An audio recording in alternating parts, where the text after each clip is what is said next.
Hello again everyone, Edwin Learnard back once again in this YouTube astrological segment. I'm going to be talking about the moon in conjunct the Black Moon Lilith in a natal chart. Now, first off, some of you may remember when I first started my YouTube astrology channel, I did a series on the aspects in a natal chart.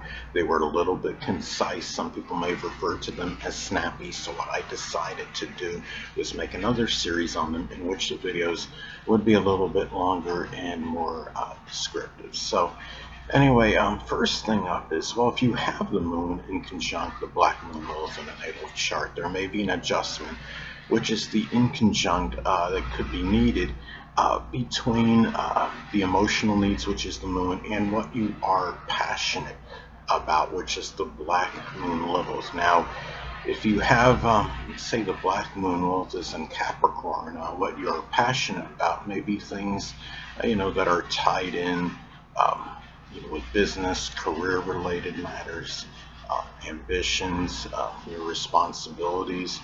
It could even be, something Capricorn related, Capricorn related field, whether it could be architecture, construction, business, government, political work, information technology, accounting, or dentistry as some examples. And I mean, when you talk about, and the thing about it is one or the other, may be overemphasized. It could be where, there may be too much emphasis on the emotional needs, which is the moon, or too much on what you're passionate about, or maybe even have an obsession or fixation for, which is the Black Moon Lilith.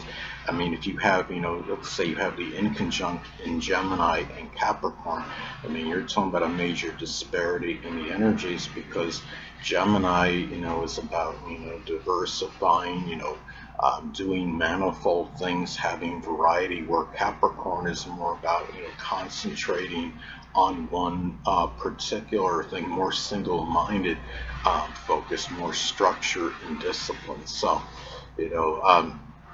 but next thing about this aspect is, if you have the moon in conjunct the Black Moon Lilith in the natal chart, another way it may manifest could be, in some cases, physical related trauma, which is, the Black Moon Lilith, and it could be with the breast, the chest, the stomach, the ribs, the left or the right eye, depending on gender, which is the moon, because inconjuncts can often be about health-related issues. Now, let's say, the moon is in Pisces, if there's an eye issue, it could be one, at maybe where it's like blurry or unclear, or if the moon is in Gemini, you could be looking at double vision. Aquarius is intermittent energy, so it could be like a twitch, sporadic issues, the eyes, or something, one of the eyes, or something with, because the moon is connected again with the breast, the chest, the stomach, and the ribs as well. If you have, the moon in Aquarius, it might be, where it's sporadic more, those issues, or something nerve related.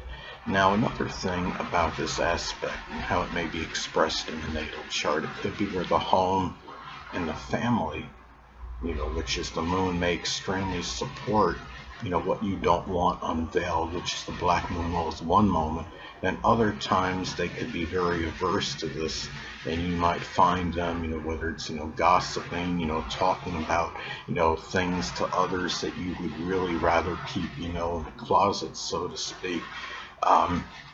If the Black Moon Lilith, say, is in Virgo, it might be things pertaining to your work and your employment that you don't want disclosed or unveiled. It may be something where, it's overly judgmental or cynical or critical nature, or being overly fanatical, regarding, one's health and germs. Things of that, nature. It could be, something like that as an example. What, the moon, the family, family members, which is the moon, may be more protective of that one moment, and the next moment you may find that they're disclosing, that information, left and right. So you have that imbalance, that distortion of energy when you have an inconjunct aspect in a natal chart. Now, another thing about this aspect and how it may manifest, it could be where you may be extremely sensitive, which is the moon, to that void, which is the black moon Lilith in your life one moment. Then other times you may just simply be apathetic and completely unemotional, and lack sensitivity, in those matters. Let's say if the moon, is say it's in Libra, the void in your life may be tied in with balance or refinement, relationships, a significant other, having that balance and peace, in one's life. It could be maybe there's been, issues in terms of not just relationships, but important friendships as well. Your relationships can include the significant other and important friends as well. It may be, just socializing in general, where you may have, expressing intellectual sociability. That may be the void. And, there may be times when you're exceptionally sensitive regarding it, then other times, again, you're just completely apathetic and non-emotional regarding those matters. Now, another thing about this aspect in the natal chart is that there may be an imbalance between, activities with those that you're close to home with, which is the moon, and those that simply play a provocative role in your life, which is the black moon Lilith. There may be, you may be dominated one moment by activities with the people that you're close to home with, and even home family members, and also then other times you may be dominated by the activities with those that play a provocative role in your life and not make enough time for those that you're close to home with. Now, let's say if you have the black moon Lilith in Leo, those people that play a provocative role in your life, one or more may actually be a Leo sun, moon, or ascendant, or embody those characteristics. It could be those that are very dignified, prideful, generous, magnanimous, extroverted, gregarious. It could be those that are very flamboyant, attention-seeking, but maybe bombastic and arrogant as well. So now another thing is that there may be either too much or too little care, which is the moon, about matters pertaining to trauma and death, which is the black moon Lilith. Now, the thing about it is, and whether it could be, your own death or just matters pertaining to, to death in general.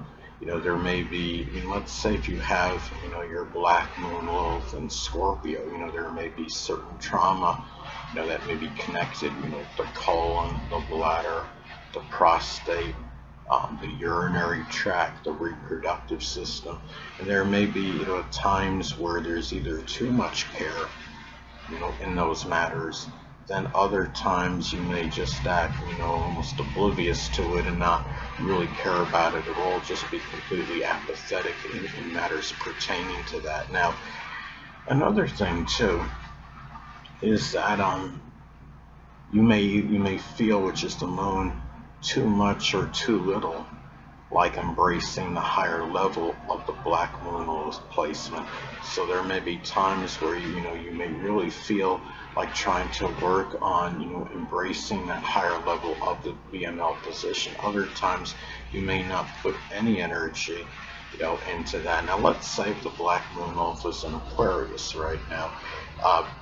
One way, the higher level of the black moon Lilith placement may simply be making contributions to the astrological community or doing something positive and productive connected with computers, electronics, innovation, astronomy, meteorology, or aviation as some examples. And the thing about this too could also be about too much or too little, which is responding, which is the moon, to those people that may play a provocative role in your life. You may either emphasize responding to their needs too much to the expense of your own life, There are other times you just may be simply oblivious to them. Now, if the Black Moon Lilith, say, is in the zodiac sign Cancer, those people that play the provocative role in your life may be, some may actually be Cancer, Sun, Moon, or Ascendant people, or simply embody the traits of the sign. It could be people that are very caring, nurturing, dedicated, devoted, tenacious, sympathetic, protective, but may be moody and temperamental, may be very clingy as well. Anyway, people, that will conclude this YouTube astrological segment. Until next time, Edwin Learnard saying, stay well.